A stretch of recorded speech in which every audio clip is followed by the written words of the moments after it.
ආයිබෝවන් හැමටම කොහොමද හැමම හොඳින් ඉන්න ඇති කියලා හිතනවා. ඉතින් ඔන්න අද හරිම ලේසියෙන් වර්ධින්නේ නැතුව ඒ වගේම ගොඩක් රසට අලි ටොපි හදාගන්න විදිහ තමයි කියලා දෙන්න යන්නේ.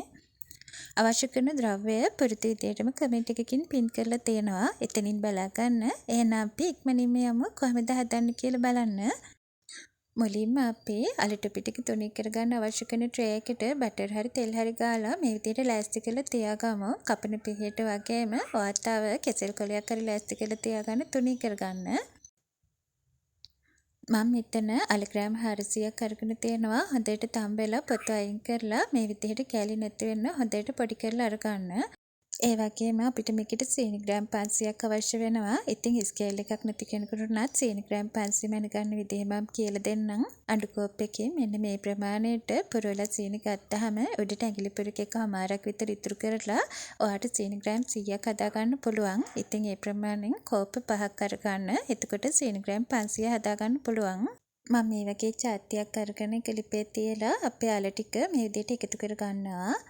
ඔයා ටිකක් හොඳට ඉඩ තියෙන පැතිලි භාජනයක් මේකට අරගන්න.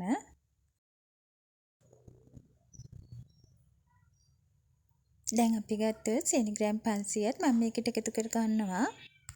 ඔන්න දැන් හරියට 11:16 වෙලාව මම ලිප් ඔන් කරලා මේක ලිපේ තියා ගන්නවා. දැන් ඉතින් දිගටම කලවම් කරන ගමන් හොඳට හැදි ගන්නයි තියෙන්නේ පදම වෙනකන්. මම ඔයාට වෙලාවෙන් වෙලාවට හරියට පෙන්නන්නම් කොහොමද මේකේ පදම වෙනස් වෙන්නේ කියලා. ඉතින් මේ තියෙන විනාඩි 10කට විතර පස්සේ දැන් හොඳට සීනි ටික දිය වෙලා තියෙනවා. මේ වෙලාවෙදි මම ලුණු ටිකක් එකතු කර ගන්නවා. ලුණු තේ හැඳි 8න් එකක් විතර. ඒ වගේම ටිකක් ලස්සනට හදාගන්න ෆුඩ් කලරින් වලින් බින්ද 2-3ක් එකතු කරගත්ත කහ පාට. ඉතින් ඒක අත්‍යවශ්‍ය නැහැ. මේ තියෙන්නේ විනාඩි 15කට විතර පස්සේ දැන් අපේ අල මිශ්‍රණය ටිකක් උකු පදමට වේගෙන එනවා. අඩුවම ගින්දරේ දිගටම හැදිකාමින් මේක ලිපේ තියාගමු. ඔන්න මේ තියෙන්නේ විනාඩි 20කට විතර පස්සේ අපේ අල මිශ්‍රණය තවත් ටිකක් උකු වෙලා තියෙනවා. මේ හරියටම පැය භාගයකට විතර පස්සේ දැන් ටිකක් හොඳ ඝන ගතියක් ඇවිල්ලා තියෙනවා. ඔයාලට මේ වෙලාවේදී පිරිසිදු වතුර භාජනයක් අරගෙන මේ අල මිශ්‍රණය ටිකක් මේ විදිහට දාලා එකතු කරලා බලන්න පුළුවන්. එතකොට මේක එක ගුලියට වගේ එනවනම් ඒ කියන්නේ දැන් අපේ අල මිශ්‍රණයේ පදම හරියාගෙන එන්නේ. මම විනාඩි 3-4ක් විතර තව මේක ලිපේ තියා ගන්නවා. ඔන්න මේ වෙලාවේදී අපේ චාත්‍ය වටේට හොඳටම සීනි කැට ගැහිලා තියෙනවා. ඒ කියන්නේ දැන් අපේ අල ටොපි එකේ පදම හරි. ඔයාට තියෙනවා නම් මේ වෙලාවේදී මේකට බටර් වලින් මේස හැන්දක් විතර එකතු කරලා කලවම් කරගන්න පුළුවන්. එහෙම බටර් නැතිනම් ඔයා මෙන්න මේ වෙලාවේදී මේක ලිපෙන් බා ගන්න. ඒ කියන්නේ හරියටම විනාඩි 32ක් 33ක් විතර ගියපුවාම මම බටර් මේස හැන්දක් විතර මෙහෙම එකතු කරලා හොඳට කලවම් කර ගන්නවා. මම ඔයාලට හරියටම වෙලාව පෙන්නන්නම් මම ලිප් ඔෆ් කරද්දී. ඔන්න දැන් 11:50 වෙලාව. ඒ කියන්නේ මට මේ ලිප් ඔෆ් කරගන්න වෙලාව වෙනකන් විනාඩි 34ක් ගිහින් තියෙනවා. නියම පදමට හදාගන්න. ඉතින් දැන් ලිප් වහලා මේක ලිපෙන් අයින් කරගමු.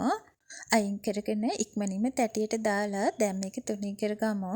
ඉතින් බටර් මේස හැන්දක් එකතු කරා නම් ගොඩක් කලබලයක් නැතුව හිමීට මේක තුනී කරගන්න පුළුවන්.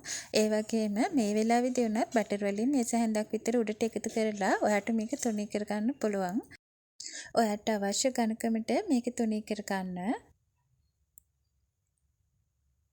හොඳ ලස්සනට තුනී කරගත්තට පස්සේ අපි මේක නිවෙන්න කලින් පිහියෙන් ඉරි ඇඳලා කෑලි මාක් කරලා තියාගමු.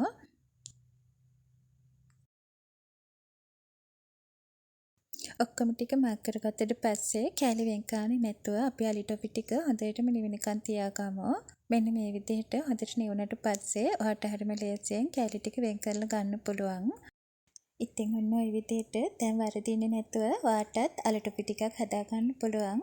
ආපහු මේ වගේ වටින ප්‍රයෝජනවත් රෙසිපි එකකින් ඉක්මනින් වෙනකන් ගිහින් එන්නම්. මගේ වීඩියෝ එක ඉවර වෙනකන් බැලුවට හැමෝටම ගොඩක් ස්තුතියි. උත් සරණයි සුබ දවසක්.